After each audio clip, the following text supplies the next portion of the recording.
Jeremías capítulo 1, del 4 al 10. ¿Sí? Bueno, dice así la palabra del Señor. Vino pues palabra del Señor a mí, Jeremías, diciendo: antes que te formase en el vientre te conocí, y antes que nacieses te santifiqué, y te di por profeta a las naciones. Y yo dije: ah, Dios mío, he aquí, no sé hablar porque soy niño. Y me dijo el Señor: no digas soy niño, porque a todo lo que te envíe irás tú, y dirás todo lo que te mande. No temas delante de ellos, porque contigo estoy para librarte, dice el Señor. Y extendió el Señor su mano y tocó su boca, y dijo el Señor: he aquí, he puesto mis palabras en tu boca. Mira que te he puesto en este día sobre naciones y sobre reinos, para arrancar, para destruir, para arruinar, para derribar, para edificar y para plantar. Hasta ahí la palabra del Señor. Bueno, en esta mañana me gustaría hablar acerca de... Si queréis pasar aquí adelante, por favor, hay aquí mucho sitio. Y es que así me da cosa, parece que se nos va todo el mundo para allá. Bueno. Muy lejos se sienta la gente ahora. Bueno. ¿Qué predicar de eso? Delante. Sí, bueno, nada, donde queráis, gracias, chicas. Bueno, en esta mañana me gustaría hablar de este pasaje, Jeremías, capítulo 1, es el llamamiento del profeta Jeremías. No sé si alguien conoce de Jeremías, creo que sí, ¿verdad? Los que llevamos un tiempo, es raro porque es uno de los libros más bonitos de la escritura. Pero fijaros que en este texto hay algo que se destila mucho y son las excusas. ¿Vosotros usáis mucho de excusas? Digo, para cualquier cosa que se os pide. Ah, es que no, que me duele la cabeza. Ay, no, que es que me encuentro tal. Ah, es que no, que es muy largo. ¿Usáis mucho las excusas? Porque yo creo que sí, que todos en algún momento ponemos excusa para todo. Para cualquier cosa que no queremos hacer, ponemos excusa, ¿o no? Yo creo que sí. Bueno, lo que pasa aquí no es tanto que no quisiera hacerlo, porque Jeremías sí que amaba a Dios y que amaba al Señor. Lo único que él, su excusa no es tanto por algo que, bueno, que no se sentía con ganas de hacer, sino que él tenía las ganas. Lo que pasa es que lo que se destila es algo más profundo, algo que tiene que ver con identidad, algo que tiene que ver con capacidad y algo que tiene que ver con tarea, que luego lo miraremos. Es decir, que no siempre toda excusa está basada en un dejar o que no tenemos ganas, no. Hay veces que las excusas están basadas en algo más profundo que tiene que ver con complejos, con inseguridades, con, ¿qué diría yo? Pues con aquello que es un fuerte, que es un gigante para nosotros. No sé si me estáis entendiendo hasta aquí, pero son excusas que quiero hacerlo pero no puedo, porque tengo ese gigante que tengo que vencer. Y en esta mañana me gustaría hablar de esto, de vencer esos gigantes, de vencer esos imposibles, por y para el reino. Porque si algo tenemos que, como cristianos, hacer es poner la mirada en Jesús y sobre todo confiar en las fuerzas del Señor. El apóstol Pablo decía: todo lo puedo en Cristo que me fortalece. Su fuerza no estaba basada en su fuerza, sino estaba basada en la fuerza del Señor. ¿De acuerdo? Bueno, fijaros que el llamamiento que vemos aquí de Jeremías es un tanto especial.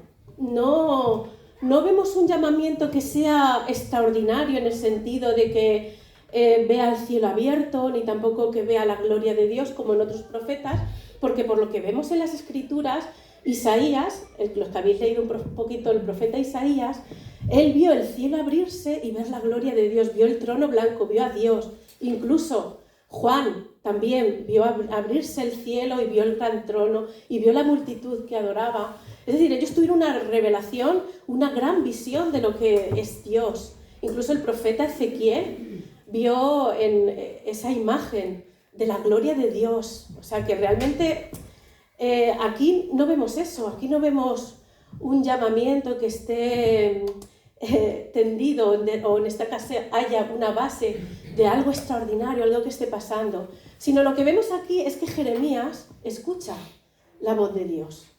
Escucha la voz de Dios y quiere hacerlo. Y es tanto así su experiencia que, claro, luego se convierte en uno de los mayores profetas de Israel y uno de los que más, todos los profetas sufrieron por la palabra, pero este en especial sufrió padecimientos por obedecer a la palabra de Dios. Así que no sé si vosotros os sentís identificados. ¿Habéis tenido alguna vez alguna visión especial que el Señor os haya mostrado algo extraordinario? ¿Sí? ¿Algunos? ¿Sí? ¡Qué bueno! Estoy viendo ahí que es caritas, muy bien. Pero lo más normal es que el Señor venga y nos hable al corazón. Que la experiencia que tengamos es que sintamos profundamente la convicción de que Dios nos está hablando, que es lo que le pasó al profeta. Él no tuvo grandes visiones, sino él tuvo una convicción profunda de que Dios le estaba hablando. Y yo creo que en eso sí que nos podemos identificar, porque a lo mejor no hemos visto el cielo abrirse, ni tampoco hemos visto la gloria de Dios como el profeta Isaías, pero sí que hemos sentido y hemos tenido la convicción de que Dios nos estaba hablando, que es como en el caso del profeta Jeremías. Por eso que no hace falta las cosas sobrenaturales, las cosas sencillas, ahí está el Señor. Igual como el profeta Elías, ¿dónde estaba el Señor? En el trueno no, en el relámpago no, estaba en el silbo apacible. Con lo cual, el Señor utiliza las cosas sencillas para hablarnos. Yo no sé si hoy tú quieres que el Señor te hable. ¿Quieres que el Señor te hable? Yo quiero que el Señor nos hable, que salgamos profundamente conmovidos por la palabra de Dios y que no sea como otro día cualquiera, sino que esa palabra de verdad cale en lo profundo y sobre todo que transforme nuestras vidas. Porque si la palabra al final no transforma, si la palabra no nos cambia, no sé hasta qué punto estamos escuchando la voz de Dios. Y fijaros las palabras que les dice el Señor tan bonitas al profeta. Antes que nacieses te conocí, y antes que nacieses te consagré, te aparté para mí. Fijaros que hay varios autores en la Escritura que tienen esa misma convicción. Y yo he dado varios versículos a varias personas. El rey David, fijaros lo que decía en el Salmo 22, del 9 al 10. ¿Quién puede leer ese texto? Pues, ¿le podéis acercar un micrófono? Ada. Salmo 22, del 9 al 10. Fijaros lo que decía el rey David, cómo se identificaba con este texto. Amén. Pero tú eres el que me sacó del vientre, sí. El que más hizo estar confiado, el que me hizo estar confiado desde que estaba a los pechos de mi madre. Eso es. Muy bien. Sobre ti fui echado desde antes de nacer, desde el vientre de mi madre, tú eres mi Dios. Gracias. Fijaros lo profundo. Este sentir también lo experimentó el rey David. Antes de que naciese tú estabas ahí, eras mi Dios. Y desde los pechos de mi madre tú estás ahí. Otro, Salmo 139, 13. Maricruz. Es un autor desconocido, con lo cual, pero tenía ese mismo sentir. Sí, léelo. Porque tú formaste mis entrañas, tú me hiciste en el vientre de mi madre. Eso es. Luego también el profeta Isaías, que es Isaías 49:1, si alguien lo puede leer. Alicia. Oídme costas y escuchad pueblos lejanos. El Señor me llamó desde el vientre, desde las entrañas de mi madre. Tuvo en cuenta mi nombre. Gracias. Y por último, un profeta del Nuevo Testamento que fue el apóstol Pablo, Gálatas 1:15. Gálatas 1:15, ¿quién lo tiene? Ah, vale, Adri. Gálatas 1:15 dice: pero cuando agradó a Dios, que me apartó desde el vientre de mi madre y me llamó por su gracia. Eso es. Fijaros, todos estos autores coinciden en lo mismo. Antes de que te formase te conocí y te aparté para mí. Ellos experimentaron esto. Y una pregunta, cuando leemos estos textos, ¿alguna vez has sentido esas palabras como que te las estaba diciendo Dios a ti? Sí, ¿verdad? Sí. ¿Y cómo nos sentimos cuando escuchamos esto de antes de que nacieses te conocí y antes de que te formase estaba yo ahí? ¿Cómo te sentías? Que Dios tiene un propósito en nuestra vida, o sea, lo que yo siento. Si Él estuvo vida de nuestra concepción, de nuestro nacimiento, Él nos creó, incluso Él nos creó, para la redundancia, para un propósito, estamos hechos para un propósito. Es decir, lo que está diciendo Zoila es la realidad, es decir, que nosotros no estamos aquí por casualidad, estamos aquí porque Dios desde el principio puso su mirada en cada uno de nosotros. Si nunca el Señor te ha hablado y te ha dicho que desde el vientre te conocí y te aparté, créeme que hoy te está diciendo el Señor a ti, desde el vientre te conocí y desde el vientre, bueno, desde antes que nacieses te aparté. Porque realmente lo que el Señor lo que te está diciendo aquí es que no eres fruto de voluntad de hombre ni de mujer, ni tampoco eres fruto de una noche loca, no, eres fruto del amor de Dios en tu vida. Y esto nos tiene que hacer reaccionar y entender que al final nuestras vidas no son para nosotros, para vivirla para nosotros, sino es para vivirlo para vivirla para el Rey, para vivirla para Dios, para vivirla de tal forma que estas palabras tengan eco en nuestras vidas.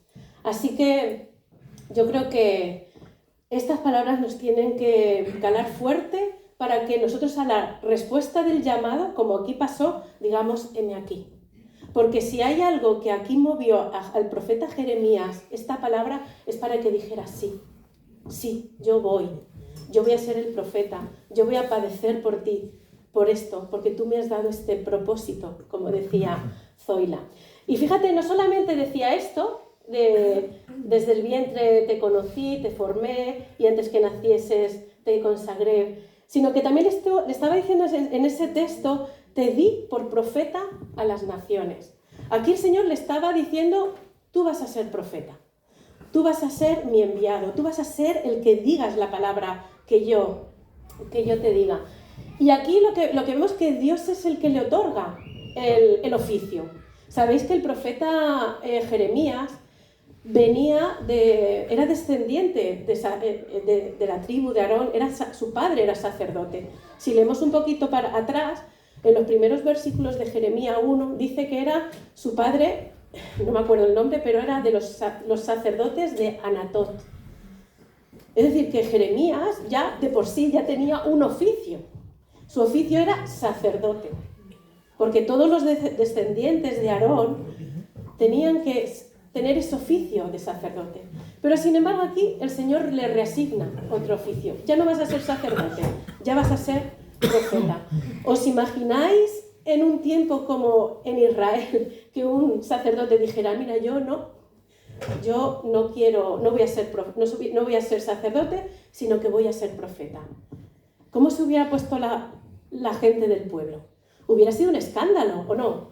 Hubiera sido un escándalo, porque él tenía que, como él por ser del descendiente de Aarón, tenía que ser sacerdote. Sin embargo, a partir de aquí, el Señor le dice, no, sacerdote no, yo tengo otro plan para ti. Y sabéis que antiguamente, y también en la Biblia, normalmente si tu padre era panadero, el hijo y los hijos salían panaderos. Esto es lo normal. Si el padre era pastor, pues los hijos continuaban la tradición familiar, más que nada porque era el oficio que se estaba viviendo o del que se estaba viviendo en casa. Con lo cual, pues es lo normal. Ahora no, ahora ya cada uno puede ser, tu padre puede ser panadero, pero tú puedes ser pintor. Es decir, cada uno puede ser lo que... Pero sin embargo, fijaros que en la Biblia, si hay algo que se destaca mucho, es que Dios es el que encomienda el oficio. No es tanto las personas que lo deciden, sino es Dios el que dice, mira, Abraham, tú vas a ser el padre de la fe. Mira, Moisés, tú vas a libertar a mi pueblo. O incluso a Pablo, el apóstol Pablo, dijo, tú vas a ser apóstol para los gentiles. Es decir, que es Jesús, es Dios el que designa lo que se va a hacer. Y Y está claro que, claro, no todos nos podemos dedicar a ser profetas, ni a ser pastores, ni a ser ministros, ni todo lo que sea.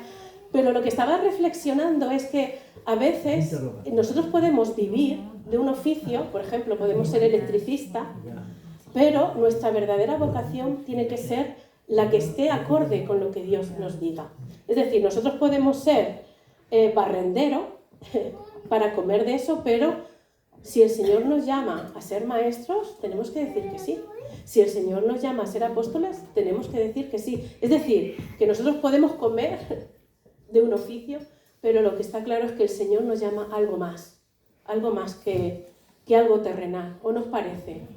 ¿No creéis que la vida tenemos que emplearla en algo más trascendente que nosotros mismos? Entonces el empleo que tengamos es un medio, pero no es un fin. El fin es la obediencia a Dios. Y si el Señor nos está pidiendo que prediquemos, que seamos evangelistas, que seamos pastores, que seamos, no sé, apóstoles, que seamos enviados, yo creo que el oficio es un medio, pero el fin es la obediencia al Señor. ¿Hasta aquí me seguís? Más que nada porque es importante. Él tenía su oficio que era sacerdote, pero lo dejó por obediencia al Señor. Y yo creo que si hoy no sabes cuál es el oficio que el Señor te está pidiendo, yo te lo voy a explicar, muy sencillo. Fijaros que Jesús dijo aquello de id por todo el mundo y predicar el Evangelio, haciendo discípulos, convirtiéndote en un discípulo y haciendo discípulos. Yo creo que ese es el supremo llamamiento que tenemos que tener todos en mente. Ir y hacer discípulos. Siendo yo una discípula que haga discípulos a otros. Y este es el gran llamamiento, el supremo llamamiento al que se refería el apóstol Pablo. Estaba refiriendo a eso, a predicar el Evangelio, a predicar la palabra, predicar la resurrección, lo que nos hablaba Oliver aquí. Porque dice, si no predicamos la resurrección vana, es nuestra fe, porque Cristo está vivo, no está muerto, está vivo. Y esa era el supremo llamamiento de Dios, predicar el Evangelio. Y fijaros, si todos nos convirtiéramos en predicadores, esta iglesia en una semana estaría llena, ¿o no?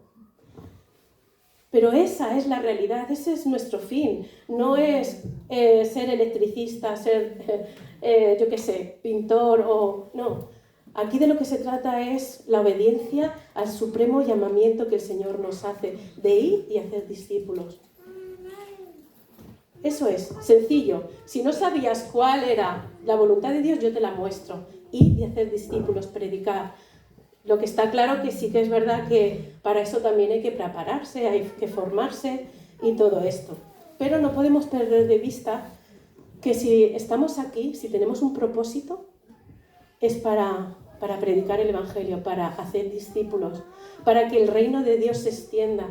Si la iglesia está aquí hoy y ahora, es eso, para que las sillas se llenen, para que más gente conozca al Señor, para que más gente sea trasladada del reino de las tinieblas al reino de la luz admirable. Así que nada, tenemos una gran tarea, chicos, así que el Señor nos ayude. Pero fijaros, el Señor le llama con estas palabras, le está diciendo, te escogí desde el vientre y te he puesto para ser profeta a las naciones. Y claro, aquí vienen las excusas. Y como dije antes, las excusas no tienen tanto que ver con un no querer hacer, porque sino es algo más profundo, tiene que ver con un tema de inseguridades, de complejos, de algo más profundo, que creo que aquí todos también las hemos puesto. Pero fijaros que la primera excusa que él pone es, yo soy joven. Esta excusa tiene que ver con identidad. Él estaba diciendo yo no me veo. Y yo no sé si en algún momento tú has dicho yo no me veo, yo no soy capaz. Es un tema de algo profundo, algo de identidad. Y está claro que cuando nosotros venimos al Señor venimos rotos, porque el pecado lo que hace es rompernos y no tenemos muy clara cuál es nuestra identidad.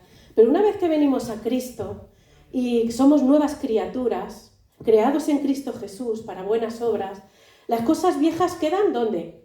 Atrás. Y el Señor hace nuevas cosas. Entonces, con Cristo tenemos que tener una identidad clara de quién somos. ¿Y quién somos en Cristo? ¿Quién puede decir? ¿Qué somos en Cristo? ¿Qué somos? A ver, Adri, que no te oigo. Nuevas criaturas. ¿Qué somos en Cristo? ¿Alguien más? ¿Qué somos en Cristo? Nueva vida. Nueva vida. ¿Alguien más? ¿Qué somos en Cristo? Si no lo tenéis claro, saco el estudio bíblico. Pero no, tenemos que tener claro qué somos en Cristo. ¿Qué somos en Cristo? Sus hijos, sus hijos. ¿Qué somos en Cristo? Servidores. Siervos suyos, amén. Personas con dignidad. Con personas con dignidad, amén, amén, y con valor. El Señor nos ha dado valor y dignidad. Algo más. Tenemos una lista, somos elegidos, somos herederos, somos coherederos con Cristo. Estamos sentados en los cielos con Cristo. Es decir, que tenemos una lista amplia de lo que somos, nuestra identidad. Y más que nada porque, fijaros, la gran lucha que tú vas a tener y la que yo he tenido durante toda mi vida es con esto, con la identidad. Con la identidad. ¿Sabéis que el mayor ataque que Jesús tuvo, o por lo menos el registrado aquí, fueron las tentaciones? Y el Satanás no se metió con aspectos físicos de su vida, no, sino se metió con su identidad. Si eres hijo, convierte las piedras. Si eres hijo, haz esto. Y si eres hijo, haz lo otro. Lo que está claro es que el enemigo sabe nuestra condición, nuestras debilidades, y sabe que a veces no tenemos claro cuál es nuestra identidad. Porque si tuviéramos claro nuestra identidad, no haríamos ciertas cosas y no viviríamos como vivimos ahora, porque tendríamos claro qué somos: hijos, herederos, coherederos con Cristo. Y el Señor nos ha dado vida y vida en abundante, para no estar mendigando, para no estar frustrado, para no estar con ansiedad. Bueno, pero caemos en ansiedades, caemos en frustraciones. ¿Por qué? Porque no tenemos clara cuál es nuestra identidad. Si algo tenemos que saber como hijos de Dios, es lo que somos en Cristo. Amén. En Cristo. En Cristo. Bueno, la segunda, fijaros que dice no sé hablar. Aquí apunta a capacidades. Y yo digo, claro, es normal, es normal. ¿Quién no ha dicho alguna vez, yo no estoy preparado? Yo no estoy preparado, yo no puedo hacer esto. Hay un proceso de aprendizaje, es decir, que todo, desde niños hasta que somos mayores, hay un proceso de aprendizaje que aprendemos a leer, aprendemos a escribir, aprendemos a hablar. Y esto es un proceso. Y también como hijos de Dios, también hay un proceso de capacitación. ¿Sabéis que Dios no llama a los capacitados, sino Dios llama y luego capacita? Esa es la realidad de Dios. Dios no pretende que tú ni yo estemos preparados para hacer nada. Dios lo que quiere es un sí, heme aquí, envíame a mí. Y a partir de ahí, el Señor te capacita. ¿Sabéis que Jesús dijo aquello a sus discípulos? Recibiréis poder cuando haya venido sobre vosotros el Espíritu Santo y me seréis testigos en Jerusalén, en Samaria y hasta lo último de la tierra. Es decir, que la capacitación no es... claro que nosotros nos tenemos que formar, preparar, estudiar, todo lo que esté en nuestra mano, pero hay una parte que es la capacitación del Espíritu Santo en nuestras vidas. Es el Espíritu Santo el que tiene que venir y capacitarnos para la buena obra de Dios, porque si no, la buena obra de Dios no la vamos a poder hacer. Si no tenemos la capacitación del Espíritu Santo, es muy difícil que nosotros podamos cumplir con la misión que el Señor nos ha encomendado. Por eso es necesario entender que no solamente somos hijos, sino que somos templo del Espíritu Santo y el Espíritu Santo vive en nosotros. ¿Podemos decir que somos templo del Espíritu Santo? Amén. Amén. Es que si no, no vamos a hacer nada. Es todo teoría y nada práctica. Porque al final la vivencia que vamos a tener, si somos lo que somos, lo decía el apóstol Pablo, por el Espíritu Santo que está en nosotros. Porque no es con fuerza ni con ejércitos, sino, como dice el Señor, con mi espíritu, ha dicho el Señor. Así que nada, la segunda. Primeramente, primera excusa, el tema de identidad. La segunda, que tiene que ver con capacitación. Y la tercera, fijaros que no es algo que Él dice. Él no dice, la tarea es muy, muy difícil, sino es algo que el Señor le dice cuando dice, no les temas. no temas a aquellos a los que te voy a mandar, porque no te harán frente, porque yo estoy contigo. Aquí no lo dice, pero ¿sabéis que Dios ve el corazón de Jeremías? Y esa sería la otra excusa.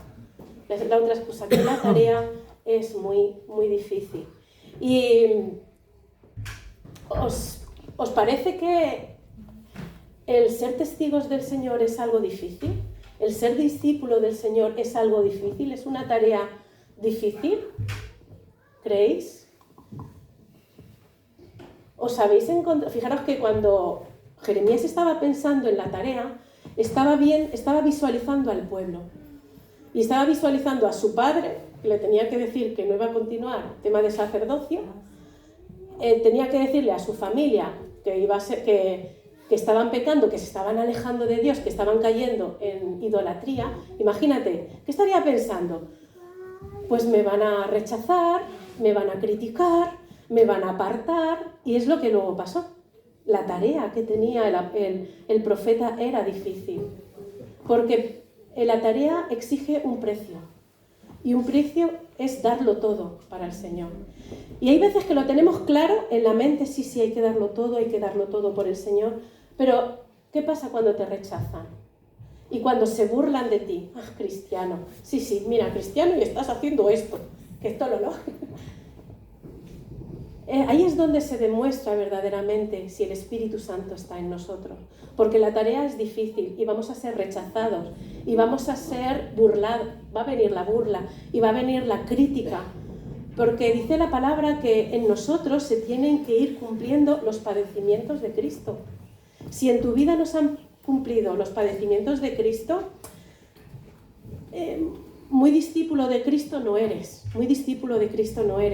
porque cuando nosotros obedecemos a la palabra de Dios vamos a encontrar burla, rechazo, vamos a encontrar crítica, vamos a encontrar, como a Cristo, lo crucificaron, lo criticaron, le escupieron, todo aquello. Por eso que esta es la tarea, pero esta tarea no se puede hacer si no tenemos al Espíritu Santo en nosotros que nos da fuerzas. Por eso el apóstol Pablo decía, todo lo puedo en Cristo que me fortalece. Porque esta tarea, fijaros, no se trata de excusas, porque identidad tenemos en Cristo. El Señor nos capacita por su Espíritu Santo y sobre todo, en medio de las dificultades de llevar el Evangelio, el Señor nos va a ayudar, porque todo lo podemos en Cristo que nos fortalece. Así que yo espero que te hayas quedado con algo, aunque sea una mínima parte, pero que te hayas quedado con algo. Y que sobre todo entiendas que todos y cada uno de los que estamos aquí estamos siendo llamados a ocupar nuestra responsabilidad de discípulos que hagan discípulos, de predicar el Evangelio, que esto que hemos experimentado nosotros no se quede aquí, sino que trascienda a los demás, a nuestro entorno, por lo menos a nuestro marido, a nuestra mujer, a nuestros padres, a nuestros vecinos, a nuestros compañeros, que trascienda, por favor. Y que sobre todo que el reino de Dios se extienda. Que el Señor nos ayude porque aquí no valen excusas. Y de hecho he titulado la predicación No valen las excusas. No valen las excusas. El tiempo, yo digo, ayer amanecimos con otra nueva guerra. Creo que como cristianos tenemos que estar apercibidos de que los últimos tiempos están aquí. No es que hayan llegado, vayamos a llegar, no. Están aquí y ahora. Y nosotros como cristianos debemos de hablar de la esperanza, de esa esperanza gloriosa del Señor, que es el Evangelio. Y si nosotros callamos, las piedras hablarían, claro. Pero la Iglesia está llamada a predicar.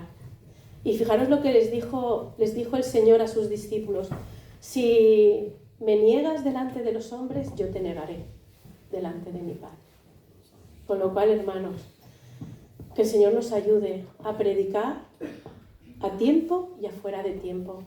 Que ese sea nuestra labor, nuestra encomendación, nuestro oficio, como fue el oficio de Jeremías. Que el Señor nos ayude.